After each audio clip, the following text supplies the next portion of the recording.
नवरात्रि के शुभ अवसर पर जब हर कोई माँ दुर्गा की पूजा करता है, व्रत रखता है, व्रत में सबसे ज्यादा खाए जाते हैं मखाने। मगर क्या आपने कभी सोचा कि मखाने कैसे बनते होंगे? कुछ लोगों का मानना है कि इन्हें कमल के बीज से तैयार करा जाता है और कुछ लोगों का मानना है कि फैक्ट्रियों में तैयार होते हैं। तो बिना किसी देर के वीडियो शुरू करते हैं, आपको दिखाते हैं कि मखाने कैसे बनते हैं और इनमें ऐसा क्या खास होता है कि इन्हें व्रत में खाया जाता है। तो चलिए मेरे साथ। तो हम आ गए भारत देश के सबसे ज्यादा खतरनाक खेतों में से एक मखाने की खेती में। आप देख सकते हैं चारों तरफ आपको मेरे तालाब ही तालाब दिख रहे होंगे और ये जो आप कांटे वाले पौधे दिख रहे हैं भाई, यही है मखाने के पौधे।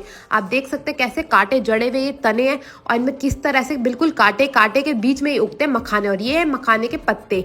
आप देख सकते हैं कितने बड़े बड़े पत्ते, इन्हीं पत्तों के नीचे जो मखाने उगाए जाते हैं। और ये है मखाने, ये है इस पौधे का फूल। और अब भैया मखाने निकालने के लिए तालाब में कूद चुके हैं और भैया के साथ साथ हमें भी जाना होगा इसी तालाब में। भाई तालाब में जाके मेरे को पता चला कि यहाँ पे इतने ज्यादा कीड़े मकोड़े और साथ में छोटे छोटे आपको सांप भी देखने को मिल जाएंगे। भाई इतनी मेहनत का काम ना मैंने अपनी जिंदगी में पहली बार देखा था। अब इस पौधे में से निकाला जाएगा मखानों को। भाई जो मखाने होते हैं ना वो इस पौधे में नीचे की ओर लद जाते हैं, जिसकी तरह से वो ऊपर भी कुछ कुछ मखाने आते हैं, कुछ कुछ जो है वो नीचे ही रह जाते हैं। तो उन सबको बीन बीन के छान छान के इकट्ठा करा जाता है इन जालियों में। आप देख सकते हैं ये जो मोटी वाली जाली है ना, इसमें ज्यादातर नीचे के मखानों को इकट्ठा करा जाता है और सारी की सारी गंदगी को यहीं पे छान लिया जाता है। आप देख सकते हैं बिल्कुल बढ़िया तरीके से मखानों को बढ़िया सी टोकरी में भरा जा रहा है और टोकरी के बाद इन्हें जाया जा रहा है मटकी में। एक एक करके सारे के सारे मखानों को मटकी में डाल दिया जाएगा। अब आप जो देख रहे हैं ना, भैया अंदर गए और सारे के सारे मखानों को ऊपर डाल दिया जाएगा और दूसरे भैया इस पतली जाली की मदद से एक एक करके सारे के सारे मखाने जो ऊपर आते जा रहे हैं उनको भरते जाएंगे और वापस से ये जो आप मटकी देख रहे हैं इसमें डालते जाएंगे। एक एक करके यही प्रोसेस यहाँ पे चलता रहेगा जब तक ढेर सारे मखाने इकट्ठे ना हो जाए। और यही प्रोसेस दिन भर यहाँ पे चलता रहता है और जैसे ही मखाने ढेर सारे इकट्ठे हो जाते हैं इन्हें बढ़िया तरीके से मोटी वाली जाली में छाना जाता है। यहाँ पे देखिए दोनों भैया बड़े सारे मखानों को बढ़िया तरीके से छान रहे हैं। अब आप सोचेंगे मखाने तो व्हाइट होते हैं और ये है काले।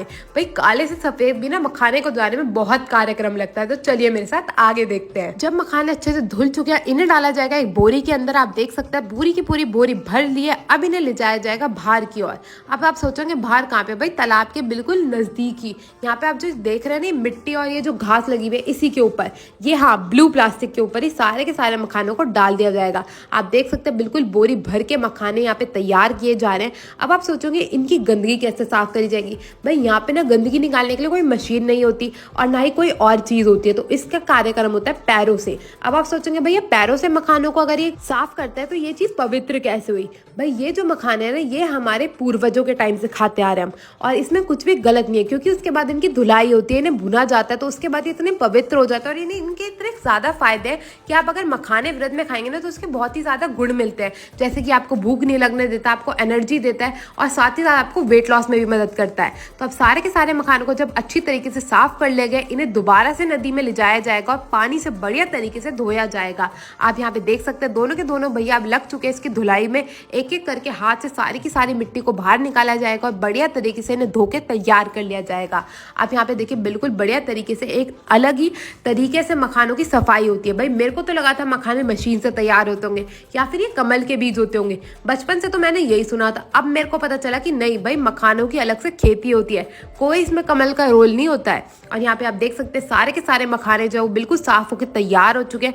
अब इन्हें सुखाया जाएगा धूप में। तो सुखाने के लिए सारे के सारे मखानों को डाल दिया गया है और अब इन्हें कम से कम 5 से 6 दिन की धूप दी जाती है, तब जाके सूख के तैयार होते हैं। अब आप सोच रहे होंगे सूखने के बाद ये सफेद कैसे होते होंगे? तो सफेद होने के लिए तो भैया इन्हें भूनना पड़ता है। अब जैसे ही ये सूख के तैयार हो जाएंगे इन्हें बोरियों में भर के ले जाया जाएगा दूसरी ओर। तो चलते हैं हम भी दूसरी ओर। यहाँ पे देख सकते हैं मखाने बिल्कुल सूख के तैयार हो चुके हैं। अब इनके भुनाई का कार्यक्रम शुरू करा जाएगा। तो एक एक करके भैया जो है दूसरी दूसरी टोकरियों को लाए जा रहे हैं और इन्हें भुना जाएगा भुट्टो के डंठल पे। तो यहाँ पे आप देख सकते हैं सारे के सारे भुट्टे के डंठल तैयार है। अब एक एक करके सारी की सारी कढ़ाइयों को लगा दिया जाएगा। यहाँ पे कम से कम 4 से 5 कढ़ाई रहती है। अब एक एक कढ़ाई में जो है हमारे मखाने के दाने डालते जाएंगे और जैसे जैसे वो दूसरी दूसरी कढ़ाई में जाते जाएंगे। सबसे पहली जो आप कढ़ाई देख रहे हैं ना इसकी आंच सबसे कम रहती है।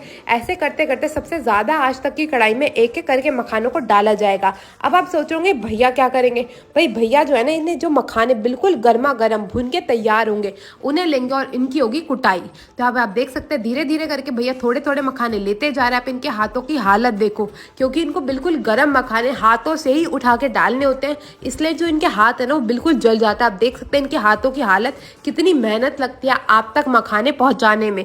तो भैया हर एक चीज की बिल्कुल इज्जत करे, खाने की चीज को कभी भी बेकार नहीं करना चाहिए। और यहाँ पे देखिए हमारे सारे के सारे मखाने कूट के तैयार है। अब इन्हें बढ़िया तरीके से छाना जाएगा और फिर हमारे मखाने बिकने के लिए हो जाएंगे बिल्कुल तैयार। तो यहाँ पे आप देख सकते हैं सारे के सारे मखाने तैयार हो चुके हैं। इसी के साथ मैं आपसे मिलूंगी नेक्स्ट वीडियो में, तब तक के लिए टेक केयर, गुड बाय।